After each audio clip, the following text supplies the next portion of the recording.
আসসালামু আলাইকুম, সবাইকে স্বাগত জানাচ্ছি মেটামেটস আয়োজিত এবিবির ক্র্যাশ কোর্সে।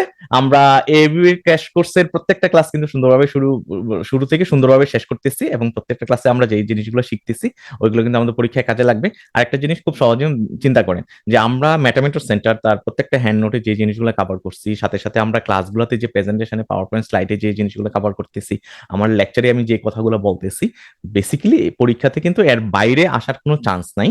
এবং আমি যেভাবে প্রেজেন্ট করতেছি, আমার নোটের মাধ্যমে হোক, আমার ক্লাসের মাধ্যমে হোক, আমি খুব সহজভাবে প্রেজেন্ট করতেছি যাতে আপনার মনে রাখতেও সহজ হয়, পরীক্ষায় লিখতেও সহজভাবে লিখতে পারে।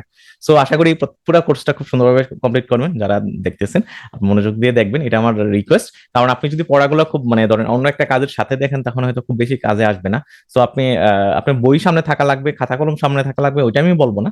বাট পড়াগুলো খুব মনোযোগ দিয়ে শুনবেন, আমি কি বলতেছি, কোন টপিক্স নিয়ে আলোচনা করতেছি, কোন কোশ্চেনটা নিয়ে কথা বলতেছি, কোন সাবজেক্টের কোন পয়েন্টটা নিয়ে কথা বলতেছি, এগুলো একটু মনে রাখার চেষ্টা করবেন। তাহলে কিন্তু পরীক্ষায় এই এই জিনিসগুলোই আসবে এবং আপনি পরীক্ষায় লিখতে পারবেন। সো চলুন শুরু করা যাক আমাদের আজকের ক্লাস। যে আমরা আজকে আজকে পড়বো credit operation and management. So credit operation and management আমরা দুইটা ক্লাসের মাধ্যমে পুরা সাবজেক্টটা শেষ করব। আজকের ক্লাসে আমরা তিনটা চ্যাপ্টার শেষ করব। সো আজকে আমাদের আমাদের ম্যাথমেটিক্স সেন্টারের ক্র্যাশ কোর্সের আজকে নাম্বার ক্লাস এবং ক্রেডিট অপারেশন ম্যানেজমেন্টের আজকের ফার্স্ট ক্লাস। সো দুইটা ক্লাসের মাধ্যমে আমরা পুরো 7টা মডিউল শেষ করব। আজকের ক্লাসে আমরা 3টা মডিউল শেষ করব। প্রায় 3টা মডিউলে আমরা অনেকগুলো স্লাইড পড়বো। সো একটু আমরা ধৈর্য ধরে পড়াটা শুনতে হবে।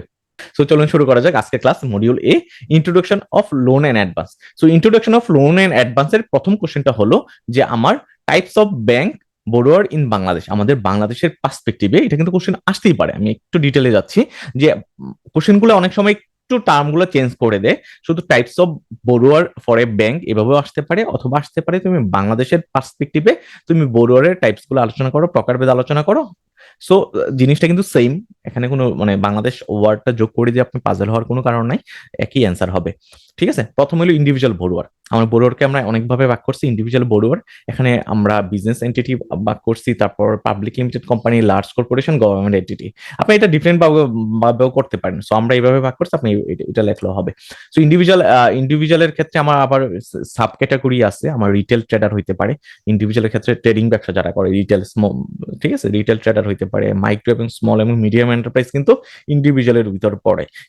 ঠিক আছে, কারণ হলো মাইক্রো স্মল এবং মিডিয়াম এন্টারপ্রাইজ কিন্তু এক মালিকানা হয় ম্যাক্সিমাম ক্ষেত্রে। সো এক মালিকানাটা ইন্ডিভিজুয়াল কাস্টমারের আন্ডারে পড়বে। ফার্মার এবং এগ্রিকালচার বড়োয়ার এবং কনজিউমার হইতে পারে। আবার ইন্ডিভিজুয়াল বলতে অবশ্য বেসিক্যালি আমরা কনজিউমার জিনিসটাই মাথায় আসে, যে আমি হোম লোন নিচ্ছি, এজ এ এমপ্লয়ি হিসেবে আমি স্যালারি লোন নিচ্ছি, এগুলো কনজিউমার ক্রেডিটের আন্ডারে আসবে। কনজিউমার বড়োয়ার, ইন্ডিভিজুয়াল বড়োয়ার আন্ডারে পড়বে।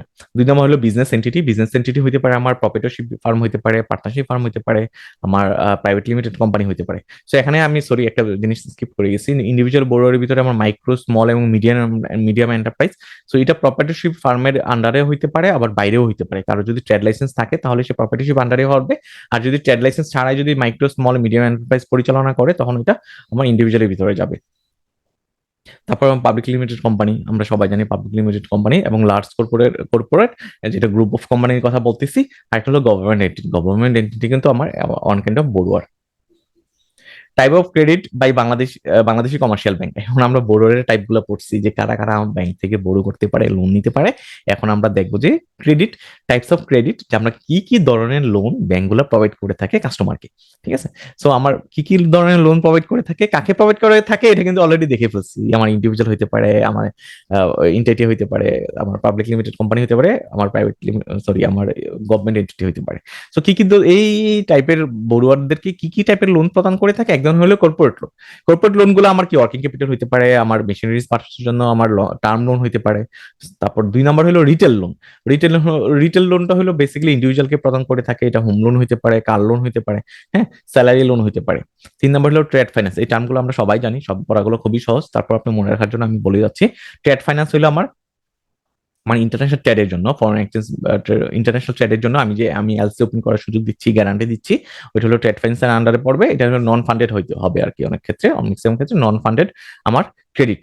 তারপরে 4 নাম্বার হলো এগ্রিকালচার লোন। এটা সবার কাছে পরিচিত যে আমার কৃষকদেরকে মানে কৃষকদেরকে অনুপ্রাণিত করার জন্য তাদের ফাইন্যান্সিয়াল ক্রাইসিসটাকে মিট আপ করার জন্য কি হয় আমি ব্যাংকগুলো বিভিন্ন ধরনের লোন দিয়ে থাকে। এসএমই লোন, স্মল এবং মিডিয়াম এন্টারপ্রাইজ গুলোতে যে লোন দেওয়া হয়। আমার 6 নাম্বার হলো ক্রেডিট কার্ড। আমার ক্রেডিট কার্ডের মাধ্যমে এটা কিন্তু আমার রিটেল লোনের ভিতরে পড়ে। ক্রেডিট কার্ডটা অনেকটা রিটেল লোনের ভিতরে পড়ে। সো আপনি সেপারেট এন্ট্রি দিয়েও দিতে পারেন, আপনি রিটেল লোনের ভিতরেও আপনি ঢুকেতে পারেন। 7 নাম্বার হলো কনজিউমার লোন। আমার কনজিউমার লোনটাও কিন্তু ক্রেডিট কার্ড এবং রিটেল লোনের ভিতরে পড়তে পারে। ঠিক আছে, সো আমি এটা তিনটা পয়েন্ট দিছি, আপনি 3টা পয়েন্ট দিয়েও লিখতে পারেন, আবার সেপারেটলিও লিখতে পারেন। টাইপ অফ ক্রেডিট ফেসিলিটি, আমরা অলরেডি বলছি, আমরা ক্রেডিট ফেসিলিটিস আমরা দুই ফান্ডেড হইতে পারে, নন ফান্ডেড হইতে পারে। ফান্ডেড ক্রেডিট ফেসিলিটিস কোনটা? যে ক্রেডিট ফেসিলিটিসে আমার ফান্ড জড়িত, ব্যাংকের টাকা চলে যায়, ওইটা হলো ফান্ডেড ক্রেডিট ফেসিলিটিস। আর নন ফান্ডেড ক্রেডিট ফেসিলিটিস হলো আমার আমার যে যে যে যে লোনে আমার কি হয় না, যে লোনের জন্য আমার কি হয় না, আমার ব্যাংক থেকে টাকা চলে যাচ্ছে না, কিন্তু ব্যাংক কি করতেছে, গ্যারান্টি দিচ্ছে। ব্যাংক হলো গ্যারান্টি দিচ্ছে, কোনো কারণে যদি কাস্টমার ডিফল্ট হয় তখন কিন্তু এটা ফান্ডেডে রূপান্তরিত হইতে পারে। এবার আসি ফান্ডেড ক্রেডিটের ভিতরে আবার অনেকগুলো সাব ক্যাটাগরি আছে। আমার লোন হইতে পারে, হ্যাঁ, ফান্ডেড এর ভিতরে আমার লোন হইতে পারে। লোনের আবার কি সাব ক্যাটাগরি আছে, যে লোনের কি হলো কি, আমার শর্ট টার্ম লোন হইতে পারে, মিডিয়াম টার্ম লোন হইতে পারে, লং টার্ম লোন হইতে পারে। আমরা এগুলোর ভিতরে যে লেখাগুলো, এগুলো আমরা অবশ্যই লিখতে পারবো। শর্ট টার্ম লোন গুলা কি, যে 1 বছর কম সময় যে লোন গুলো দেওয়া হয়, ঠিক আছে, যেটা নর্মালি হয় ওয়ার্কিং ক্যাপিটাল মিট আপ করার জন্য। মিডিয়াম টার্ম ধরেন 1 থেকে 5 বছরের জন্য যে লোনগুলো দেওয়া হয়। আর লং টার্ম লোন হলো আমার ক্যাপিটাল মেশিনারিজ বা ক্যাপিটাল ইনভেস্টমেন্টের জন্য, বিল্ডিং বানানোর জন্য যে লোনগুলো দেওয়া হয়, এটা 10 বছর হইতে পারে। টার্ম লোন যেগুলো বলি থাকি, ঠিক আছে। সো এই 3টা আমার লোনের আন্ডারে হইতে পারে। আমার এটা হলো ফান্ডেড ক্রেডিটের আন্ডারে পড়তেছি আমরা। তারপর হলো আমার ফান্ডেড ক্রেডিটের পরে হলো আমার লোনের পরে হলো সেকেন্ড ক্যাটাগরি ক্যাশ ক্রেডিট। আমার ওয়ার্কিং ক্যাপিটাল মিট আপ করার জন্য আমি ক্যাশ ক্রেডিট দিতে পারি, ঠিক আছে। ক্যাশ ক্রেডিট আবার 2 ভাগে ভাগ করা হয়েছে। সো এর আগে কিন্তু আমি বলছিলাম যে আমার শর্ট টার্ম লোনের ভিতর কিন্তু ওয়ার্কিং ক্যাপিটাল ছিল না। এটা নর্মালি ইউজুয়ালি রিপেবল 1 ইয়ারের ভিতরে যেটা হয়, আপনি এইভাবে ডেফিনেশন লিখবেন যে আমার শর্ট টার্ম লোনটা হলো রিপেবল উইদিন 1 ইয়ারের ভিতরে যেটা হবে, ওইটা শর্ট টার্ম লোন হবে। এটা আমার শর্ট টার্ম লোন হবে। আমার ক্যাশ ক্রেডিটটা হলো আমার ক্যাশ ক্রেডিট এখানে বলতেছে ওয়ার্কিং ক্যাপিটালের কথা বলতেছি। ক্যাশ ক্রেডিট হলো working capital loan. Working capital লোনটা 2 ভাগে ভাগ করা হয়েছে, এটা মনে রাখতেই হবে, খুব ইম্পর্টেন্ট। ক্যাশ ক্রেডিট প্লিজ এবং ক্যাশ ক্রেডিট হাইপোথেকেশন। এখানে এই দুইটা ডিফারেন্স কি, এটা ডিফারেন্স আকারে আসতে পারে যে আপনি ক্যাশ ক্রেডিট প্লিজ নিয়ে একটা শর্ট নোট লেখেন, ক্যাশ ক্রেডিট হাইপোথেকেশন নিয়ে একটা শর্ট নোট লেখেন, বা দুইটার ভিতরে ডিফারেন্স লেখেন, ওইভাবে কিন্তু আসতে পারে। আপনার জানার পরিধিটা যদি বেশি হয়, আপনি যদি 2 লাইনেও জানেন, আপনি বিশ্বাস করেন আমি আপনাদেরকে ওইরকম টেকনিক আমি ইন্ট্রোডাক্টরি ক্লাসও শিখাইছি, এবং আমি কনক্লুডেরই আমার সাজেশন ক্লাসও শিখাবো, সোলভ ক্লাসও শিখাবো। আপনি যদি 2টা লাইন জানেন, ওইটা দিয়ে আপনি কিন্তু আপনি 1 পেজ লিখতে পারবেন, ঠিক আছে।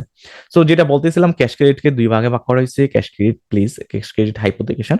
এটা শুরুতে টার্মটা দুইটা কঠিন মনে হলো, আমি সহজে বুঝাই দিচ্ছি। ক্যাশ ক্রেডিট প্লিজটা হলো আমার কি, আমি কি করতেছি, ওয়ার্কিং ক্যাপিটাল মানে আমি আমার গুডস এন্ড মেশিনারিজ, আমি একটা এক্সাম্পল দিয়ে বলতেছি যে আমি র মেটেরিয়াল বাইরে থেকে আমদানি করছি, আমদানি করার পর ওইটার জন্য আমি ক্রেডিট নিছি।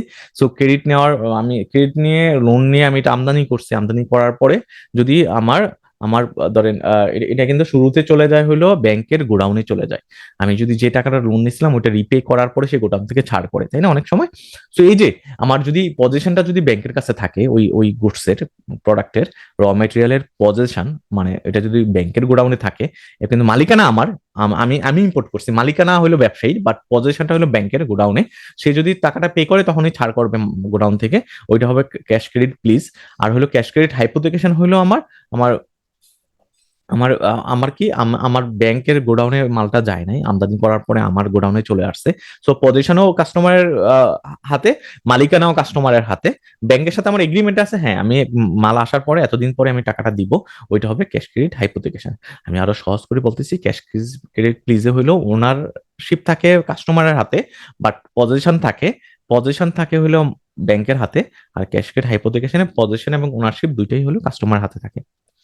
3 নাম্বার হলো ওভারড্রাফট। আমরা সবাই জানি ওভারড্রাফটের ব্যাপারে, আপনি সিম্পলি লিখবেন ওভারড্রাফট হলো আমার একটা ফেসিলিটিস, ক্রেডিট ফেসিলিটিস। যেই ক্রেডিট ফেসিলিটিসে আমি কি করতে পারি, আমার যে ব্যাংকে যে অ্যাকাউন্ট আছে, সিডি অ্যাকাউন্ট আছে, ওই অ্যাকাউন্টের আমি কি করতে পারি, আমার যদি সিডি অ্যাকাউন্টে 100 টাকা ব্যালেন্স থাকে, আমার ওভারড্রাফট ফেসিলিটি যদি 1 লক্ষ টাকা থাকে, তাহলে আমি ওই 1 লক্ষ টাকা পর্যন্ত আমি ওভারড্রাফট করতে পারবো। আমার অ্যাকাউন্টে টাকা না থাকলে আমি তুলতে পারবো। সো আমার বিল পারচেজ এন্ড ডিসকাউন্ট, আমরা সবাই জানি যে বিল পারচেজ এন্ড ডিসকাউন্ট আমার কি একটা ফান্ডেড ক্রেডিটের ভিতরে পড়ে। আদার ফান্ডেড ফেসিলিটিস এর ভিতরে কনজিউমার ক্রেডিট পড়ে, এসএমই ক্রেডিট পড়ে, সিন্ডিকেট লোন পড়ে এবং লিজ ফাইন্যান্সিং পড়ে। এটা আদার ক্যাটাগরিতে ফেলাইছি। আমরা লিজ ফাইন্যান্স নিয়ে আলাদাভাবে কথা বলবো, সিন্ডিকেট লোন নিয়ে আলাদাভাবে কথা বলবো। আপনি শুধু এগুলো মনে রাখেন এভাবে। এবার আসি non funded credit. So non funded credit নাম থেকে বোঝা যাচ্ছে যে ফান্ডেড, যে ক্রেডিটে ব্যাংকের কোনো ফান্ড জড়িত থাকে না ইনিশিয়ালি, যদিও পরে ফান্ডেডে রূপান্তরিত হইতে পারে, বাট ইনিশিয়ালি কোনো ফান্ডের কোনো কথা থাকে না, ফান্ড জড়িত থাকে না, সে শুধু গ্যারান্টি দেয়, ওইটা হয় নন ফান্ডেড ক্রেডিট। এটাকে দুই ভাগে ভাগ করা, এটাকে দুই ভাগে ভাগ করা হয়েছে, লেটার অফ ক্রেডিট আর একটা হলো ব্যাংক গ্যারান্টি। এখানে আমরা ইন ডিটেলে পড়বো। লেটার অফ ক্রেডিট হলো কি, কোনো একটা ইম্পোর্টার, ফর এক্সাম্পল আমি আমি কি করি, গার্মেন্টস প্রডিউস করি, হ্যাঁ। সো আমার গার্মেন্টস প্রডিউস করার জন্য আমার ফেব্রিক লাগবে, সুতা লাগবে, হ্যাঁ। সুতা লাগে অবশ্য যারা স্পিনিং মিলদের জন্য, বা আমার ফেব্রিক লাগবে। তো ফেব্রিক আমি ইন্ডিয়া থেকে আমদানি করব। সো আমদানি করার জন্য ইন্ডিয়ার যে ব্যবসায়ী, সে তো আমাকে বিশ্বাস করবে না। সেই বলবে যে তুমি ব্যাংক গ্যারান্টি দাও, তুমি কি করো, এলসি ওপেন করো, হ্যাঁ। তোমার ব্যাংকে ডোমেস্টিক ব্যাংক থেকে আমাকে এলসি দাও, তুমি অফিসিয়ালি আমাকে ব্যাংকের থ্রুতে জানাও যে তুমি এটা ইম্পোর্ট করতে যাচ্ছ। তুমি ডিফল্ট হলে ব্যাংক পে করবে, তোমার ব্যাংক পে করবে। সো এলসি, আমার এই যে এলসিটা হলো আমার ব্যাংক গ্যারান্টি, নন ফান্ডেড। আমার ব্যাংক কিন্তু আমাকে গ্যারান্টি দিচ্ছে, ঠিক আছে, তুমি তুমি কাপড়টা আমদানি করো, আমি তোমাকে গ্যারান্টি দিচ্ছি, এলসি ওপেন করতেছি, হ্যাঁ। সো তুমি এই সুবিধাটা দিচ্ছে, শুরুতে কিন্তু টাকার ব্যাপার থাকে না, এটা হবে আমার নন ফান্ডেড ক্যাটাগরি। ব্যাংক গ্যারান্টি এই যে এই পড়াটা খুবই মজার, ভিতরের পড়াগুলো খুব মজার, আমি গল্পের মতো করে বুঝে দিচ্ছি, আপনি পরীক্ষায় লিখতে পারবেন। বিড বন্ডটা হলো, আমি একটা গল্প বলি, ধরেন এই যে পদ্মা সেতু হয়েছে, মেট্রো রেল হয়েছে, সো এটা তো টেন্ডারের মাধ্যমে হয়। সো টেন্ডার যারা, গভর্নমেন্ট টেন্ডার অফার করে যে তুমি কে কে পদ্মা সেতু বানাই দিবা, আমাকে টেন্ডার সাবমিট করো। সো টেন্ডার যখন সাবমিট করে, তখন মানে ধরেন আমিও তো এজ এ সমীর, আমি মেটামেন্টরের ফাউন্ডার, আমিও কিন্তু টেন্ডার সাবমিট করতে পারি, ফান্ড করে হিসাবে হোক, বা আমার ক্যাপাসিটি আমি মনে করতেছি পারবো, আসলে আমার ক্যাপাসিটি নাই, হইতে পারে না। সো অনেকেই কিন্তু টেন্ডার সাবমিট করতে পারে, যে যাদের ক্যাপাসিটি নাই তারপরে সেই টেন্ডার সাবমিট করতেছে। সো গভর্নমেন্ট তো এত টেন্ডার সর্ট করে কিন্তু পাজেল হয়ে যাবে। সো গভর্নমেন্ট কি বলে দিচ্ছে, তুমি বিড বন্ড দাও, হ্যাঁ, যে তুমি বিড বন্ড দাও, যে তুমি ব্যাংকের একটা গ্যারান্টি দাও, একটা ব্যাংকের গ্যারান্টি দাও যে হ্যাঁ তুমি কাজটা করতে পারো, ব্যাংক তোমাকে বলবে যে হ্যাঁ তুমি ক্যাপাবল কাজটা করার জন্য, ঠিক আছে। সো এটা হলো আমার বিড বন্ড, যে enable client contractor to submit bid in tender. আমার বিড টেন্ডারে বিড করার জন্য যে আমি আমি গ্যারান্টিটা দিচ্ছি, এটা হলো বিড বন্ড। তারপর এখন দেখেন, আমি বিড বন্ডে আমি ধরেন আমি সর্ট আউট হইলাম, হ্যাঁ, সর্ট আউট হইলাম, আমাকে ফাইনালি গভর্নমেন্ট সিলেক্ট করলো যে হ্যাঁ তুমি পদ্মা সেতুটা বানাই দিবা। সো পদ্মা সেতু বানাই দিবা, ফাইনালাইজ করার সময় কিন্তু ব্যাংক তোমাকে বিশ্বাস করবে না, আমাকে বিশ্বাস করবে না। গভর্নমেন্ট বলবে যে ঠিক আছে তুমি ব্যাংক থেকে গ্যারান্টি আনো, পারফরমেন্স গ্যারান্টি আনো, হ্যাঁ তুমি কাজটা করে দিবা, ঠিক আছে। তুমি কাজ না করলে আমি ব্যাংকে আমি ধরবো। সো পারফরমেন্স গ্যারান্টি এটাও ব্যাংক দিয়ে থাকে, এখানে কোনো ফাইন্যান্সিয়াল ব্যাপার জড়িত থাকে না, ঠিক আছে। তারপর হলো ডেফার্ড পেমেন্ট গ্যারান্টি। আমার আমার deferred or payment guarantee. So আমার ক্যাপিটাল গুড যখন আমি আমদানি করি, আমরা এখন আমার আমার গভর্নমেন্টের কাজ গেলে এখন আমরা ডিফারেন্ট প্রসঙ্গে চলে যাচ্ছি। ডেফার্ড পেমেন্ট গ্যারান্টি বলতেছে যে আমি আমার ব্যাংকের থ্রুতে, সরি আমি কি করলাম, ক্যাপিটাল গুড আমদানি করলাম, হ্যাঁ। আমার সিকিউরিটি অফ সাপ্লায়ার হয়, আমার ক্যাপিটাল, আমি ধরেন মেশিনারিজ আমদানি করবো, আমার পাওয়ার প্ল্যান্ট আছে, আমি পাওয়ার প্ল্যান্টে মেশিনারিজ আমদানি করবো। সো আমদানি করার ক্ষেত্রে, অথবা আমি কারো কাছ থেকে কিনবো মেশিনারিজ, ডোমেস্টিকলি কারো কাছ থেকে আমি মেশিনারিজ কিনবো, কেনার ক্ষেত্রে আমাকে আমার যে আমার সেলার, সে হয়তো আমদানি করা লাগবে ওই মেশিনারিজটা, অথবা তার একটা খরচ আছে, এটা আমি কিনবো, পরে যদি না কিনি তার একটা খরচ, মানে তার একটা খরচ হবে, সে হয়তো সমস্যায় পড়ে যাবে। যে বিক্রেতা, আমি আবারও বলতেছি যে আমি একটা বড় ধরনের মেশিনারিজ কিনবো, তো বিক্রেতা কি সিকিউর ফিল করে না, তুমি আসলে কিনবে কিনা, তুমি ব্যাংকের গ্যারান্টি দাও, ওটাকে বলা হচ্ছে যে পারফরমেন্স গ্যারান্টি বা পেমেন্ট গ্যারান্টি। আমি পে করবো কিনা, আমি আসলে কিনবো কিনা, হ্যাঁ, আমি আসলে পরবর্তীতে টাকা দিব কিনা, ও সরি, এখানে শুধু কিনবো কিনা ওইটাই কভার করে না, যে আমি আমি রিপে করবো কিনা ওই টাকাটা, ওইটা কিন্তু ব্যাংক গ্যারান্টি দিয়ে থাকে, ওইটাকে বলা হয় পেমেন্ট গ্যারান্টি। এটা হলো মেশিনারিজ আমার কেনার ক্ষেত্রে।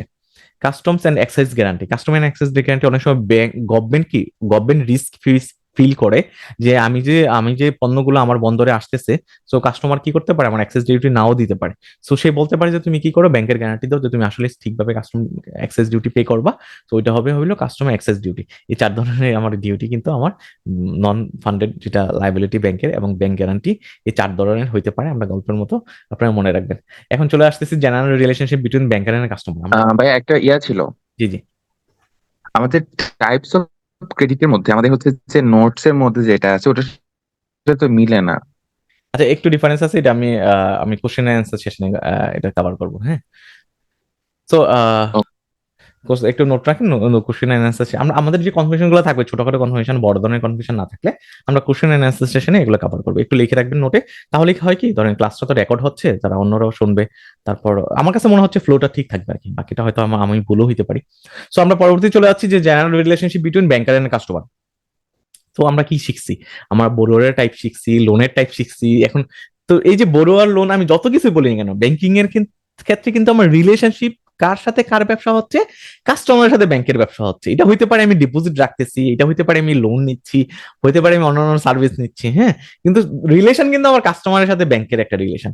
সো এই যে এটা রিলেশনশিপটা দুই ভাগে ভাগ করা হয়েছে, জেনারেল জেনারেল রিলেশনশিপ আর একটা স্পেশাল রিলেশনশিপ।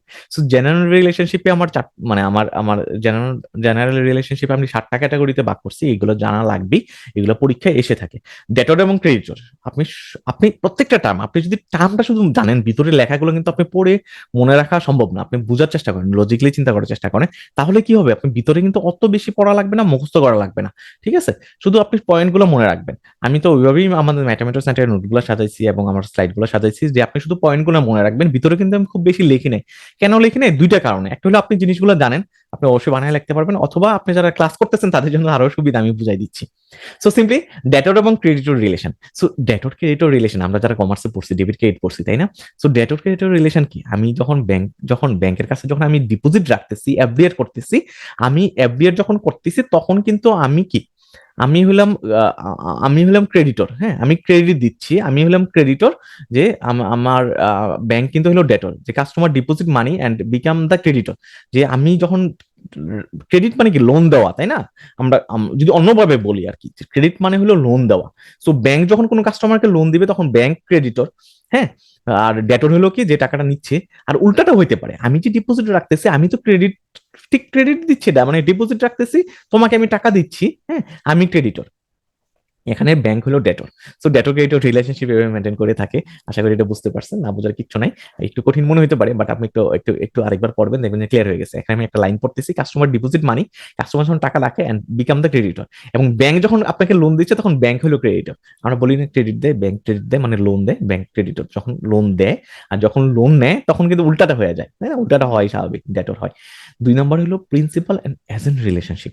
আমার প্রিন্সিপাল এবং এজেন্ট রিলেশনশিপ, এটা একটু চিন্তা করি, দেখেন তো, আপনি আপনি কি করতেছেন, আপনার ক্রেডিট কার্ড আছে, হ্যাঁ, আপনি একটা ইনস্ট্রাকশন দিয়ে দিলেন, আপনার ক্রেডিট কার্ডের পেমেন্টটা আপনার অটো ডেবিট হবে, আপনার টাকাটা আউটস্ট্যান্ডিং যা থাকবে, আপনি, আমি যেমন আমি একটা ব্যাংকে চাকরি করি, হ্যাঁ, মার্কেন্টাইল ব্যাংকে। সো আমার মার্কেন্টাইল ব্যাংকে স্যালারিও ঢোকে এবং আমার ক্রেডিট কার্ড আছে। সো আমি একটা ইনস্ট্রাকশন দিয়ে দিলাম যে আমার প্রতি মাসে স্যালারি থেকে ক্রেডিট কার্ডে আমি যা খরচ করবো ওই টাকাটা অটো কেটে নিবে। সো ব্যাংক কিন্তু এখানে আমার হয়ে সেই টাকাটা কেটে নিচ্ছে, সে কিন্তু আমার এজেন্ট হিসাবে কাজ করতেছে, আমার এজেন্ট হিসাবে কাজ করতেছে, হ্যাঁ, আমার কর্মচারী হিসাবে কাজ করতেছে। আমি হলাম এখানে প্রিন্সিপাল, হ্যাঁ, আমি এখানে প্রিন্সিপাল, আমি মালিক অ্যাকাউন্টের, আমি ইনস্ট্রাকশন দিছি, আমার মতো করে সে কাজটা করতেছে।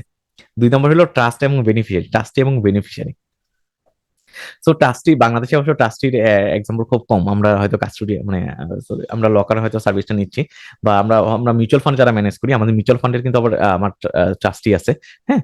সো সো ট্রাস্টি যখন আমি কোনো সার্ভিস পাবো, ট্রাস্টি সার্ভিস পাবো যখন, তখন হলো আমার আমার ট্রাস্টি হলো ব্যাংক, আর বেনিফিশিয়ারি হলো আমি। 3 নম্বর হলো বেলোর এবং বেলি রিলেশনশিপ। লকার সার্ভিসের ক্ষেত্রে এটা অনেক সত্য হয়ে থাকে, ঠিক আছে? বেলোর এবং বেলি, এখানে বেলোর কে বেলি কে আমি একটা সিম্পল টেকনিক শিখে দিচ্ছি।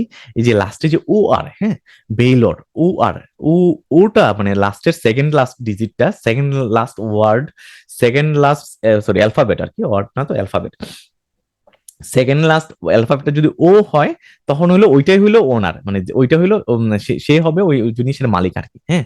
সো লকারের ক্ষেত্রে আপনি লকার যে নিচ্ছেন, লকারে যে জিনিসগুলো রাখতেছেন, আপনি লকার সার্ভিস নিচ্ছেন, লকারে যে জিনিসগুলো রাখতেছেন, বেলর হলো আপনি কাস্টমার এবং বেলি হলো ব্যাংক।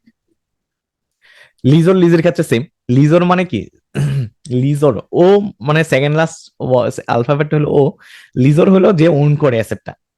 ব্যাংক ধরেন, ব্যাংক কি করলো, অথবা ফাইন্যান্সিয়াল ইনস্টিটিউশন, লিজিং কোম্পানি কি করলো, একটা গাড়ি কি করলো, লিজ দিল, হ্যাঁ। আমি যখন আইডিএফসি তে ছিলাম, আমাদের আমাদের অনেকগুলো গাড়ি ছিল, যে আমার সাউথ ইস্ট ব্যাংকে যারা এমপ্লয়ি, এখন আছে কিনা জানি না, আমি অবশ্য 12 সালের কথা বলতেছি, যে সাউথ ইস্ট ব্যাংকের যারা এমপ্লয়ি এসটিইউ যারা ছিল ওদেরকে আমরা গাড়ি লিজ দিতাম। এটা সাউথ ইস্ট ব্যাংকের সাথে আমার আইআরডিসির একটা রিলেশন ছিল বা একটা এগ্রিমেন্ট ছিল, যে এবিপি হওয়ার পরে সাউথ ইস্ট ব্যাংক গাড়ি কিনে দিবে না, গাড়ির লোন দিবে না, সে শুধু ইনস্টলমেন্ট পে করবে, মাসে মাসে যে লোনের ইনস্টলমেন্ট আসবে, কার লোনের ইনস্টলমেন্টটা পে করবে, কাকে পে করবে, আইডিএফসি কে পে করবে। আইডিএফসি কি করবে, গাড়ি কিনবে নিজের নামে ট্যাক্স দিবে, নিজের নামে গাড়িটা থাকবে, সে কি করবে, এটা লিজ দিবে যে আমার সাউথ ইস্ট ব্যাংকের এমপ্লয়ীদেরকে। সো লিজ দিবে, তার এগেনস্টে সে মাসে মাসে টাকা পাবে, টাকাটা হয়তো সাউথ ইস্ট ব্যাংক নিজের পকেট থেকে দেয় এমপ্লয়ি বেনিফিট হিসাবে।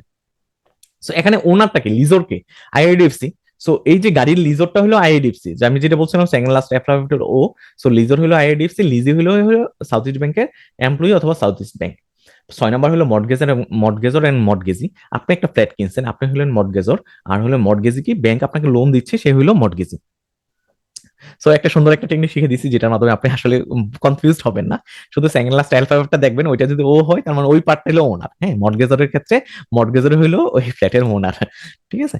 7 নম্বর হলো statutory obligation to honour cheque. হ্যাঁ, আমার ব্যাংক চেক অনার করতে বাধ্য থাকবে, এটা অবশ্য স্পেশাল রিলেশনশিপে চলে গেছে। সো আমার special relationship with secrecy of customer account, আপনার কাস্টমারের অ্যাকাউন্ট সিক্রেসি মেনটেন করা ব্যাংকের ম্যান্ডেটরি দায়িত্ব। আমি যদি ফোন করে আমার বাইয়ের অ্যাকাউন্টের ব্যালেন্স জানতে চাই, ব্যাংক দিতে বাধ্য থাকবে না, এটা দিলে ব্যাংক ভায়োলেট করবে ল। হ্যাঁ, কিছু কিছু এক্সেপশনাল ক্ষেত্রে হয়তো সে ডিসক্লোজ করবে, ল এনফোর্সিং এজেন্সি যদি জানতে চায় ওই ব্যাংকে ব্যালেন্স কত আছে, কি কি ট্রানজাকশন হয়েছে, তখন দিতে বাধ্য থাকবে। বাট এক্সেপশনাল, ওইটা এক্সেপশনাল কেস। বাট নর্মাল কেসে আমি একজনের অ্যাকাউন্ট একটা তথ্য আরেকজনকে কিন্তু দিতে দিবে না, এটা কিন্তু ব্যাংক সিক্রেসি মেনটেন করে থাকে। আপনি ক্যাশ কাউন্টারে গেলে দেখবেন যে এটা হয়। 2 নম্বর হলো right to claim incidental charge or interest. Bank কিন্তু রাইট রাখে কি, আপনার অ্যাকাউন্টে ম্যানুয়াল ফি বসানোর জন্য, এসএমএস ফি বসানোর জন্য, যারা কিন্তু কারণে কিন্তু আপনার এই এসএমএস ফি গুলা কাটে। আমি জন্য একবার একটা লাস্ট ফার্মাতে গেছিলাম, সো ওই লাস্ট ফার্মার যে সেলসম্যান, ও বলতেছে যে স্যার, আপনারা তো ব্যাংকে চাকরি করেন, আমার অ্যাকাউন্ট থেকে প্রতিদিন পর কিছুদিন পর পর টাকা কেটে নেয়, এসএমএস ফি নেয়, অ্যানুয়াল মেনটেন্স ফি নেয়, আমার ডেবিট কার্ড ফি নেয়, আমাদের স্যালারিতে একটা পার্ট এখানেই চলে যায়। আমি বলছি ভাই কিচ্ছু করার নাই, ব্যাংক এটা নিবে, এটা ব্যাংকের রাইট আছে, নিবে। So, ওই রাইটটাকে বলা হচ্ছে right to claim incidental charge or interest.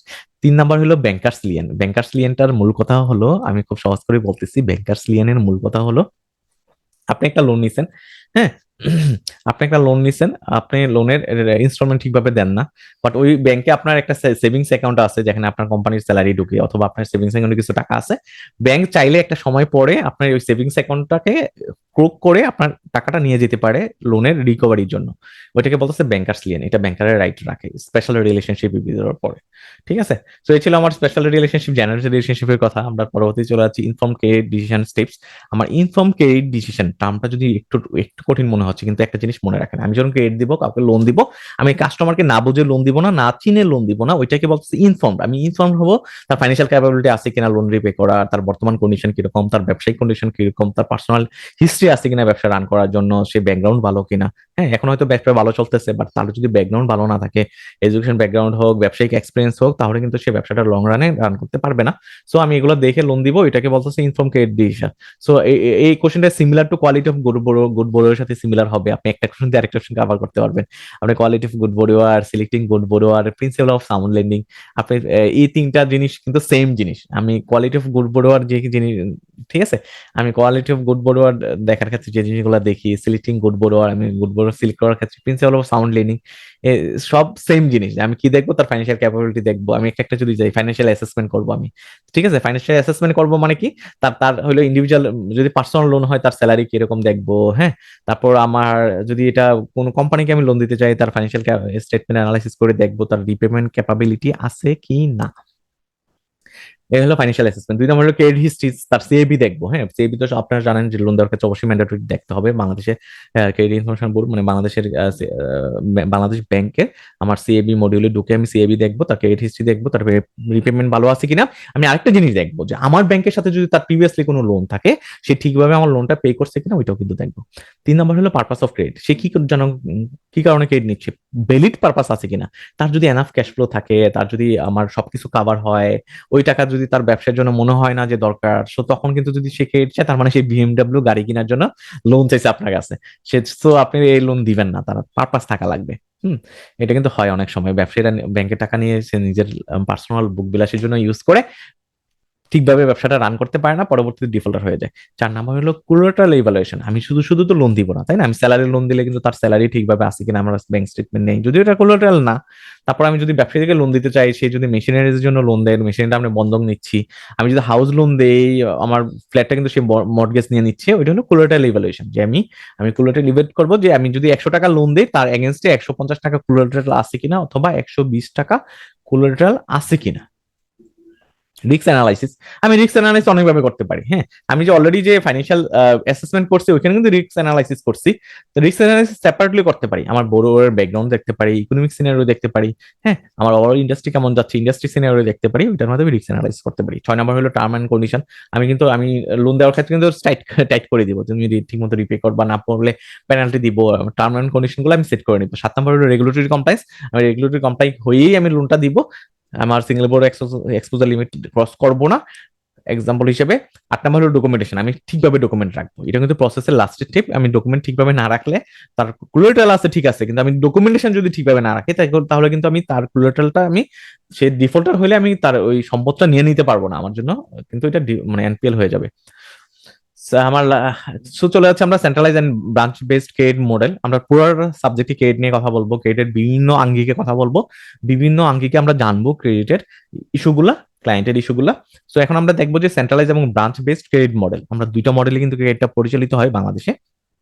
Centralise credit হতে পারে, ডিসেন্ট্রালাইজ ক্রেডিট হতে পারে, এটা কিন্তু আমরা সবাই জানি। আমরা সবাই যদি ব্যাংকে চাকরি করি, যেমন আমি যদি ধরেন ব্র্যাক ব্যাংকের কথা চিন্তা করি, ওরা সেন্ট্রালাইজ ক্রেডিট, হয়তো সেন্ট্রালাইজ ক্রেডিট। হ্যাঁ, বাট আমার যদি আমি আলারফা ব্যাংকের কথা চিন্তা করি, ডিসেন্ট্রালাইজ ব্রাঞ্চ ডিসিশনে আমি লোন দিব কিনা, প্রপোজাল গুলো ব্রাঞ্চের থ্রুতে আসে, ব্রাঞ্চেই আমার প্রপোজাল রেডি করে, অ্যাপ্রুভালটা হয়তো হেড অফিস থেকে হয়।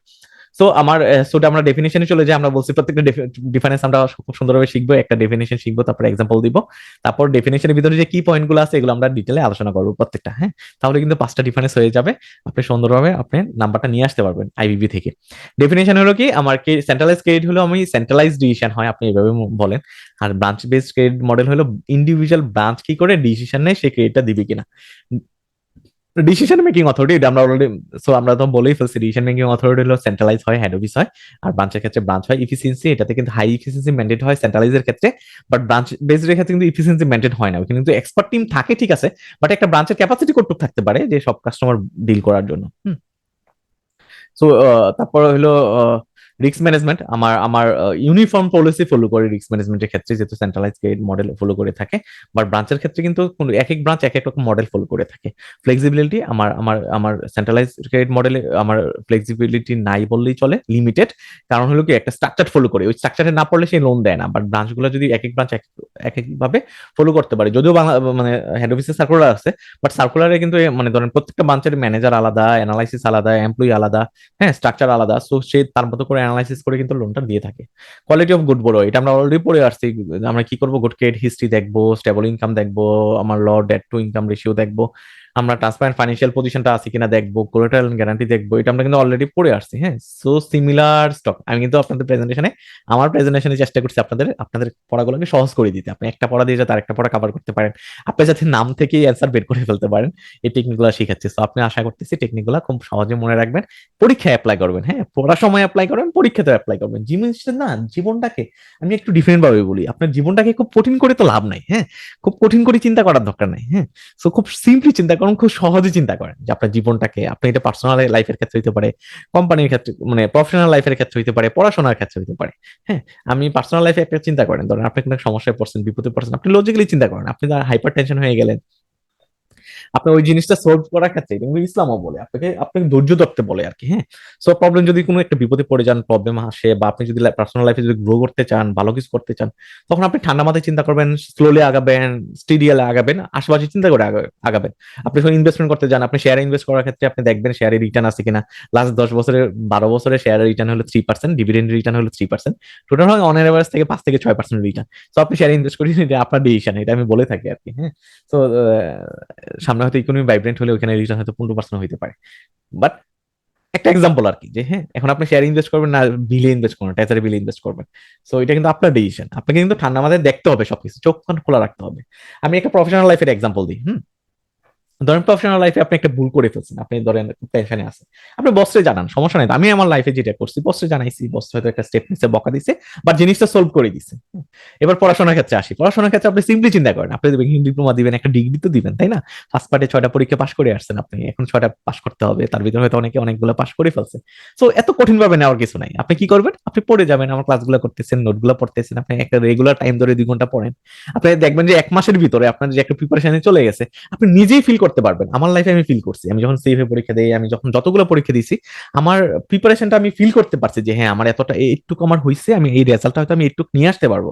কারণ আমি তো জানি আমি কতটুকু জানি, আমি কতটুকু লিখতে পারবো, এটা পরীক্ষার আগেই বুঝতে পারছি, পরীক্ষা দেওয়ার পরে বুঝতে পারছি, রেজাল্টে তো তার রিফ্লেকশন ছিলই। সো আপনার লাইফেও এটা হবে, আপনি শিওর থাকেন যে আপনি ধরেন আজকে ব্যাংকিং ডিপ্লোমা পড়তেছেন, আপনাদের নিয়ে সামনে হয়তো আমি আরেকটা ডিগ্রি চালু করবো হয়তো বা। সো তখন আপনি এইভাবে চিন্তা করেন যে আপনি একটা নির্দিষ্ট সময় পড়েন, একটা স্ট্রাকচার ওয়াইতে পড়েন, খুব সহজ ভাবে তো আমি দিয়ে দিচ্ছি, এগুলো পড়েন। পড়ার পর দেখবেন যে পরীক্ষার আগে আপনার একটা প্রিপারেশন হয়ে গেছে, আপনি বুঝতে পারবেন আপনার পরীক্ষাটা ভালো হবে, আপনি দেখবেন যে পরীক্ষাও সবকিছু কমন পাইছেন, পরীক্ষার পর পাশও হয়ে যাবে ইনশাল্লাহ। এই আশায় আমরা আবার পড়ায় ফিরে যাই, যে role of SME finance in Bangladesh economic development. আমার এখানে একটা জিনিস বলে রাখি, আমার role of SME finance Bangladesh economic ডেভেলপমেন্টের ক্ষেত্রে যে ভূমিকা, আমার আমার কটেজ, আমার এই যে আমার কি, যে কটেজ মাইক্রো এবং স্মল মিডিয়াম এন্টারপ্রাইজ ও ফাইন্যান্সের ক্ষেত্রেও সেম ভূমিকা হবে, সেম ভূমিকা হবে। সো আমি দুইটা কোশ্চেন আমি একবারে বলে দিচ্ছি। সো রোলটা কি, এসএমই ফাইন্যান্সের ডেফিনিশনটা কি? আমার এসএমই ফাইন্যান্সের ডেফিনিশনটা হলো, আমি যদি কোনো একটা ব্যাংক অথবা ফাইন্যান্সিয়াল ইনস্টিটিউশন যদি আমার স্মল মিডিয়াম সাইজ কোম্পানিগুলাকে যদি লোন দিয়ে থাকে, এন্টারপ্রাইজ গুলাকে যদি লোন দিয়ে থাকে, ওইটা হবে এসএমই ফাইন্যান্স। ঠিক আছে, স্মল মিডিয়াম এন্টারপ্রাইজকে যদি লোন দিয়ে থাকে, ওইটা হবে এসএমই ফাইন্যান্স। ইকোনমিক ইম্প্যাক্টটা কি, আপনি দেখেন, আপনি যখন কর্পোরেটকে লোন দিবেন তখনও জব ক্রিয়েশন হয়, আমার এসএমই তে দিলেও জব ক্রিয়েশন হয়, বাট এসএমই তে একটু বেশি হয়। 2 নম্বর হলো প্রপার্টি ডিটেকশন হয়, কারণ এসএমই তো আসলে বড় বড় ব্যবসায়ী গ্রুপ অফ কোম্পানিগুলো এসএমই তে যায় না। এসএমই তে কারা যায়, যারা একেবারে দরিদ্র, টাকা পয়সা নাই, স্মল ক্যাপিটাল, ওরা যায়, তাই না? সো ওরা তো আসলে দরিদ্র বলেই কিন্তু মানে স্মলে যাচ্ছে, সো তার কিন্তু প্রপার্টি রিডাকশন হচ্ছে, দুইভাবে হচ্ছে, সে সলভেন্ট হচ্ছে প্রথম কথা, দ্বিতীয় কথা হইলো তার আন্ডারে যারা কাজ করতেছে, কর্মচারী যারা, তারাও কিন্তু সলভেন্ট হচ্ছে। 3 নম্বর হলো ইনোভেশন এন্ড এন্টারপ্রেনারশিপ। আমার যদি শুনেন, গ্রুপ অফ কোম্পানি বাংলাদেশে কয়টা আছে, আপনি হাতে গোনা ধরেন 20টা, 30টা, 50টা, তারপরে তো নাই, তাই না? সো আরো যদি আমি এন্টারপ্রেনিউর ডেভেলপ করতে চাই, আরো যদি বড় অনেক এন্টারপ্রেনিউর আনতে চাই, অনেক বড় বড় ব্যবসায়ী বানাইতে চাই, বানানোর জন্য তো শুরু করতে হবে এসএমই দিয়ে, হ্যাঁ। 4 নম্বর হলো ইনক্লুসিভ ডেভেলপমেন্ট, আমাকে ইনক্লুসিভ ডেভেলপমেন্ট, আমরা একটা সেক্টরে ডেভেলপমেন্ট করলে হবে না, হ্যাঁ, ইনক্লুসিভ পুরো দেশকে সমানভাবে আগায় নেওয়ার জন্য এসএমইর কোনো বিকল্প নাই। Impact of SME credit on Bangladesh economy, entrepreneur develop, আচ্ছা এটা ইকোনমিক ডেভেলপমেন্ট, এটা এটা এটা নাম্বারটা ভুল আছে, 1 2 3 4 হবে না, এটা 4 5, আমার আমার 5 থেকে হবে, 5 6 7 8 হবে এন্টারপ্রেনিউর ডেভেলপমেন্ট। তারপর এমপ্লয়ি জেনারেশন, ইকোনমিক ডেভেলপমেন্ট, সেটা আমরা পড়ে আসছি, তাই না? এটা ডাবল হইছে। সো ও এবার আসি, আচ্ছা এটা কোনো কারণে ডাবল হয়েছে, আমি সেভ দিতে ভুলে গেছি। সো এখন আমরা চলে যাচ্ছি, আমি যেটা বলছিলাম cottage micro small and medium এন্টারপ্রাইজের ক্ষেত্রে। So same same to SME ফাইন্যান্সের মতোই, আমার এমপ্লয়মেন্ট জেনারেশন হবে, পভার্টি এলিভেশন হবে, আমার এন্টারপ্রেনার প্রমোশন হবে, লোকাল এন্ড ইকোনমিক ডেভেলপমেন্ট হবে, হ্যাঁ, আমার ইনক্লুসিভ গ্রোথ হবে, ইকোনমিক ডাইভার্সিফিকেশন হবে, ইনোভেশন এন্ড গ্রোথ হবে। আমি ডিফারেন্ট ল্যাঙ্গুয়েজে লিখছি, আপনি একভাবে লেখলেও হবে, কোনো সমস্যা নেই। এবার আমরা আরেকটা ডিফারেন্ট পড়ায় চলে আসছি, হ্যাঁ, আমরা এসএমই পড়লাম, বড়োয়ার টাইপ পড়লাম, তারপর গুড বড়োয়ারের টাইপ পড়লাম, হ্যাঁ। সো আমরা তারপর কোয়ালিটি অফ গুড প্রপোজালের কথা বলছি। আমরা চলে যাচ্ছি mitigating the unfair conversion of loan to SME loan. আমার কিছু কিছু ব্যাংক, এটা সব ব্যাংক না, কিছু কিছু ব্যাংক কি করে থাকে, এসএমই তার তার যে রেগুলার যে লোন গুলা, কর্পোরেট লোন গুলাকে এসএমই লোনের ভিতরে ফালায় প্রভিশন কম রাখার জন্য অথবা অন্য কোনো সুবিধা নেওয়ার জন্য। সো এটা এটা এটা চ্যালেঞ্জটা কি, আমার ফাইন্যান্সিয়াল একুরেসি এনশিওর করে না, হ্যাঁ, আমার পুরো ফাইন্যান্সিয়াল একুরেসি এনশিওর করে না, হ্যাঁ, পিকচারটা একুরেসি এনশিওর করে না। তো আমার গভর্নমেন্ট কি, বাংলাদেশ ব্যাংক কি স্টেপ নিতে পারে এটাকে রিমুভ করার জন্য, যে তুমি কি করতে পারবা না, তোমার রেগুলার যে লোনগুলো এগুলোতে এসএমইর ক্যাটাগরিতে ফেলতে পারবা না, এটার জন্য কি করতে পারে, রেগুলার অডিট করতে পারে, স্ট্রিক্ট রিপোর্টিং স্ট্যান্ডার্ড করতে পারে, ট্রান্সপারেন্ট কমিউনিকেশন করতে পারে, পেনাল্টি করতে পারে, ট্রেনিং এন্ড অ্যাওয়ারনেস করতে পারে, এই জিনিসগুলো করে সে কি করতে পারে, এগুলো পেমেন্ট করতে পারে। সো এগুলো আমি কিন্তু পাশে কিন্তু আবার প্রিভিয়াস এর কোশ্চেন লিখে দিছি, হ্যাঁ, এটা যেমন প্রিভিয়াস 96 এ আসছিল। সো আপনি যাতে আরো মোটিভেটেড হন, আরো মনোযোগ দিয়ে পড়েন, এই কারণে লেখা আর কি। আমি আগে 97 থেকে যে ক্লাসগুলো নিয়েছিলাম ওইখানে কিন্তু এই পার্টটা ছিল না, আমি বিগত বছর কোশ্চেন লিখে নেই। এবারও সবগুলা কোশ্চেনে নাই, বাট আমি চেষ্টা করছি লেখার জন্য সবগুলা কোশ্চেনে। কারণ কি, আপনি যদি মনোযোগী হন, মনোযোগ দিয়ে এই পড়াগুলো পড়েন। তো আমরা চলে আসতেছি role of provisioning in managing credit risk. আমার ক্রেডিট রিস্কের ক্ষেত্রে প্রভিশনিং ম্যানেজমেন্টের রোলটা কি, ইম্পর্টেন্সটা কি, হ্যাঁ, রোল হিসেবে আসতে পারে, ইম্পর্টেন্স হিসেবে আসতে পারে, নেসেসারি হিসেবে আসতে পারে। সো কি আসলে প্রথম হলো ডেফিনেশনটা কি, আমি কি করতেছি, প্রভিশনিং এর ডেফিনেশন কি? প্রভিশন হলো আমার ইনকাম থেকে একটা টাকা যদি সরায় রাখি, যে আমি কি করব, আমার লোনটা যদি ডিফল্ট হয় ওইটা কাভার দেওয়ার জন্য যদি সরায় রাখি, ওইটাকে প্রভিশন বলতেছে। এটা কি রোল প্লে করে, রিস্ক মিটিগেট করে। আমি যদি কোনো কারণে বড় একটা ডিফল্ট হয়ে যায়, আমি কি করতে পারি, ওইখান থেকে কাভার দিতে পারি।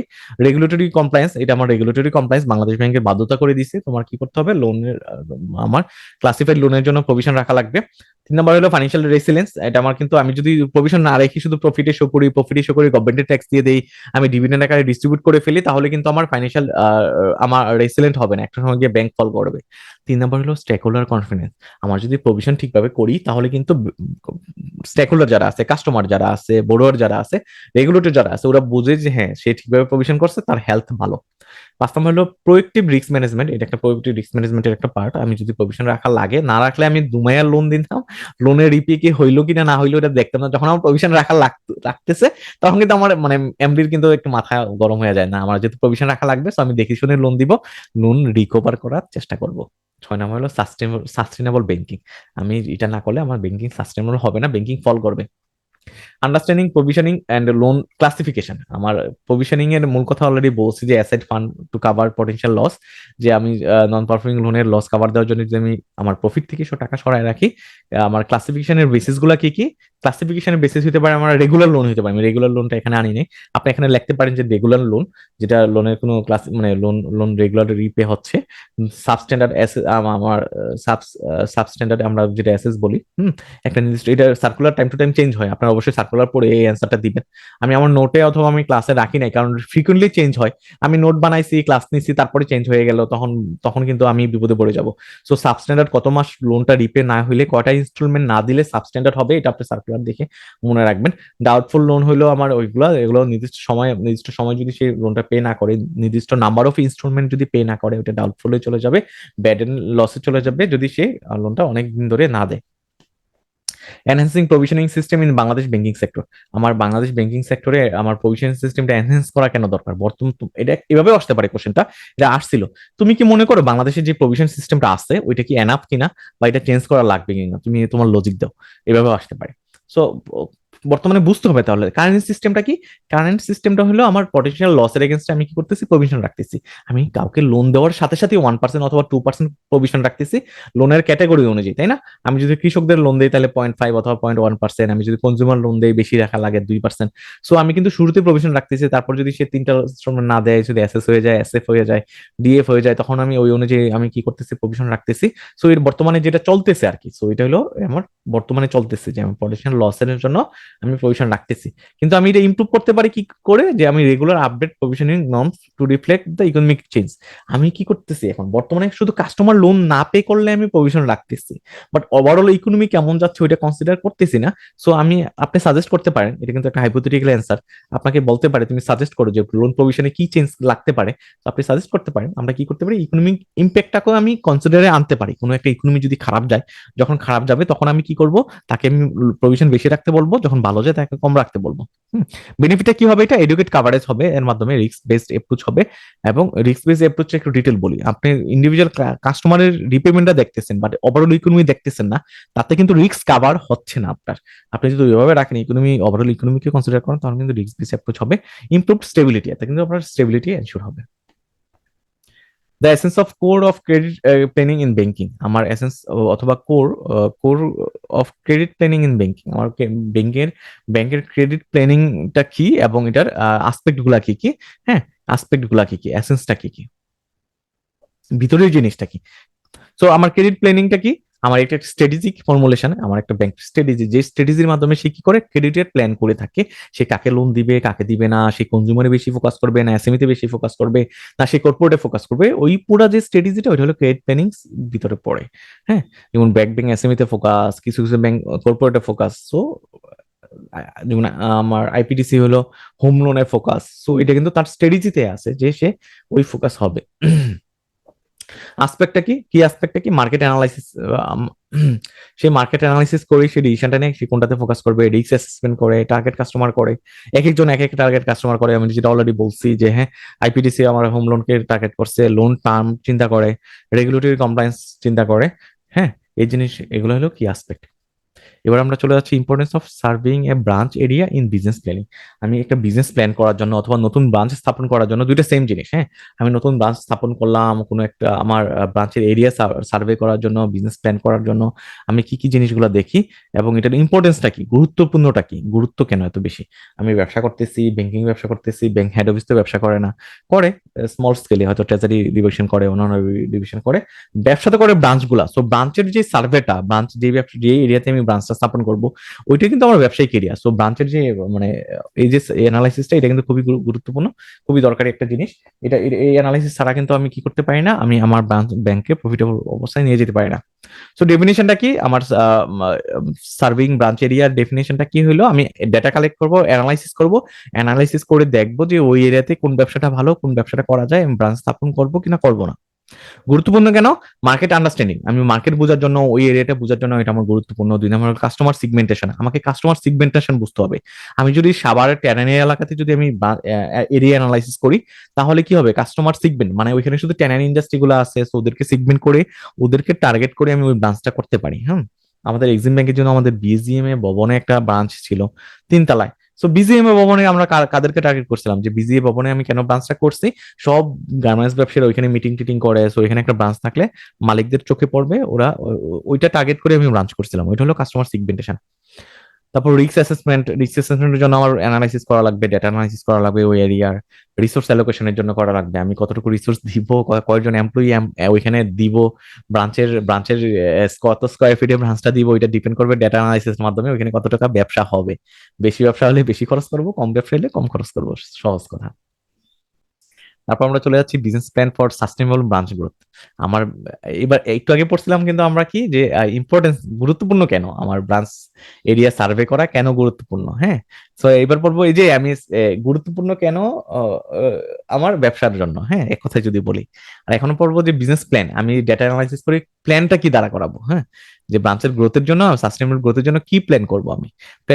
প্ল্যানের ভিতরে কিন্তু আমার গুরুত্বপূর্ণ গুলো চলে আসতেছে, যে মার্কেট অ্যানালাইসিস করবো, কাস্টমার সিগমেন্টেশন দেখবো, প্রোডাক্ট ডাইভার্সিফিকেশন দেখবো, মার্কেট স্ট্র্যাটেজি দেখবো, কাস্টমার সার্ভিস এক্সেলেন্স দেখবো, রিস্ক ম্যানেজমেন্ট করবো, এমপ্লয়ি ডেভেলপমেন্ট করবো। সো এমপ্লয়ি ডেভেলপমেন্টটা বাড়াবাড়ি আসবে।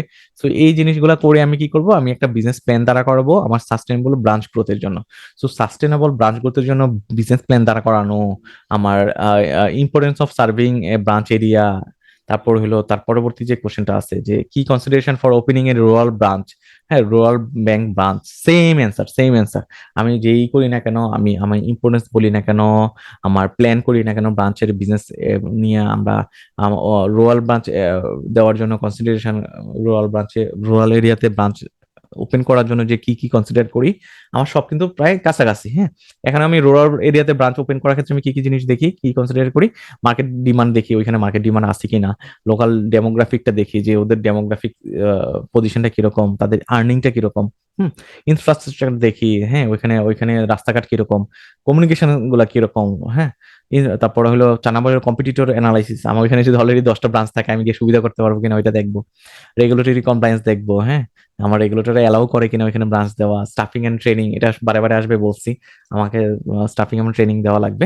টেকনোলজি কানেক্টিভিটি, আমাকে অবশ্যই টেকনোলজিক্যালি সাউন্ড হওয়া লাগবে, আদারওয়াইজ তো ব্রাঞ্চের ব্যবসা করাই যাবে না। এবারে আমরা এই বললাম ব্রাঞ্চের ব্যাপারে গেল, আমরা এবার ডিফারেন্ট একটা আলোচনায় চলে যাচ্ছি, সিন্ডিকেট ফাইন্যান্সিং ওভারভিউ। আমরা সিন্ডিকেট ফাইন্যান্স নিয়ে কথা বলবো এখানে। সিন্ডিকেট ফাইন্যান্সিং আমার কি, সিন্ডিকেট ফাইন্যান্সিং ওভারভিউ।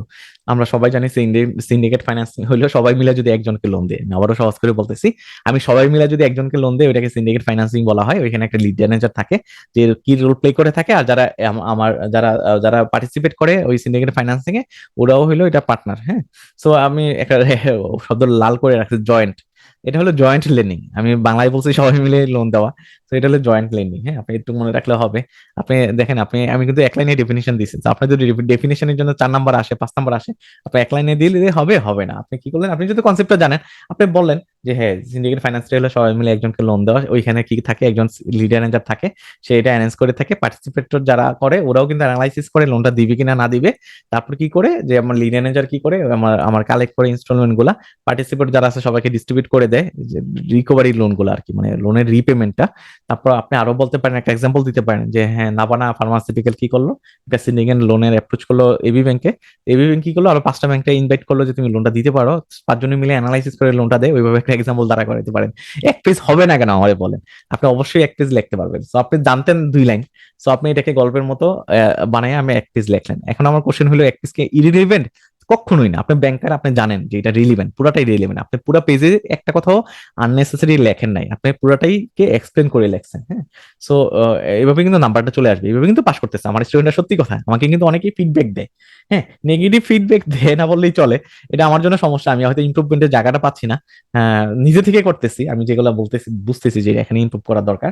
তো পজিটিভ ফিডব্যাকের ভিতরে না এটা থাকে যে সময় আপনি যেভাবে বলছিলেন যে হ্যাঁ আমি লিখতে হবে, প্রচুর লিখতে হবে, বানায় লিখতে হবে, এক্সাম্পল দিতে হবে, এই জিনিসগুলো না আমার কাজে লাগছে। হ্যাঁ, তারপর অনেকে বলে যে আপনার নোটগুলো পড়ে আমি পাস করছি, অনেকে একজনে বলছে যে আমার মানে ক্লাসগুলো তো আমি ফেসবুকে দিচ্ছি, তো ফেসবুকের ক্লাসগুলো করি, মানে আমি তো ফেসবুকে সব ক্লাস দিই না, তো তারপর দেখে বলছে যে ফেসবুকের ক্লাসগুলো করে আমার খুব উপকার হয়েছে, পাস করে গেছি।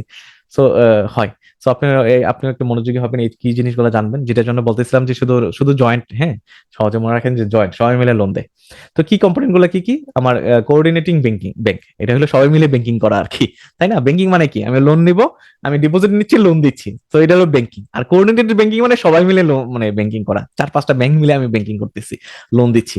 রিস্ক শেয়ারিং, আমি যদি একা লোন দিতাম, বড় একটা লোন, আমি পুরোটা লোনে পড়ে রিস্কে পড়ে যেতাম, ওই কাস্টমার ডিফল্ট হলে আমার ব্যাংকে বসে যেত। 5 জনে মিলে যেহেতু লোন দিচ্ছি, আমার রিস্ক শেয়ারিং হচ্ছে। আমার 3 নম্বর হলো অ্যাপ্লিকেশন। আমার আমার আমার আমার এটা এটা অ্যাপ্লাই হয় লার্জ স্কেল প্রজেক্টের ক্ষেত্রে। হ্যাঁ, অলরেডি এস্টাবলিশ ব্যবসা এবং বড় প্রজেক্টের ক্ষেত্রে হয়, ছোটখাটো প্রজেক্টের ক্ষেত্রে হয় না। ছোটখাটো প্রজেক্টে তো নিজেই একটা ব্যাংকই ফাইন্যান্স করতে পারে। ইফিসিয়েন্সি, এখানে ইফিসিয়েন্সি এনশিওর হয় 2 দিক থেকে। একটা হলো আমার আমার সবাই মিলে যদি অ্যানালাইসিস করতেছে এফিসিয়েন্টলি, আমার সিলেকশনটা হয়, মনিটরিংটাও না এফিসিয়েন্টলি হয়, আমার কাস্টমারকে মনিটর করা হয়। 5 নম্বর ডাইভার্সিফিকেশন, আমার ডাইভার্সিফাই হয়। আমি যদি একা দিতাম পুরো লোনটা আমার জন্য বার্ডেন হয়ে যেত, সবাই মিলে দেওয়াতে ডাইভার্সিফাই হয়ে যাচ্ছে। এগ্রিমেন্ট, এখানে একটা এগ্রিমেন্ট থাকে যে কে কত রেট কত হবে, কে কিভাবে পাবে, রিপেমেন্টটাও খুব সুন্দর হয়। So, এই ছিল ফার্স্ট চ্যাপ্টার। আমরা 3টা চ্যাপ্টার পড়বো আজকে। ফার্স্ট চ্যাপ্টার আমরা অনেক টাইম নিছি। আমরা সেকেন্ড চ্যাপ্টার আমরা আরেকটু পড়বো, তারপর আমরা বিরতিতে যাব।